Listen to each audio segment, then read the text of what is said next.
میرا کو مولا نے یہودی اور مسلمان منافق کے درمیان فیصلہ کیا، فیصلہ ہوا یہودی کے حق میں۔ اب جو منافق مسلمان تھا وہ کہتا تھا نہیں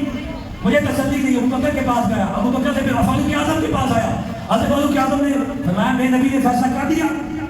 اس کے لیے کہا سکتا ہے انہیں کہہ کی تھا یہودی تھا کوئی، اچھا ٹھہر جا۔ حضرت فاروق اعظم اندر گئے، اپنی تلوار نے آنکھ سے باہر نکالی، منافق مسلمان کے ساتھ تن سے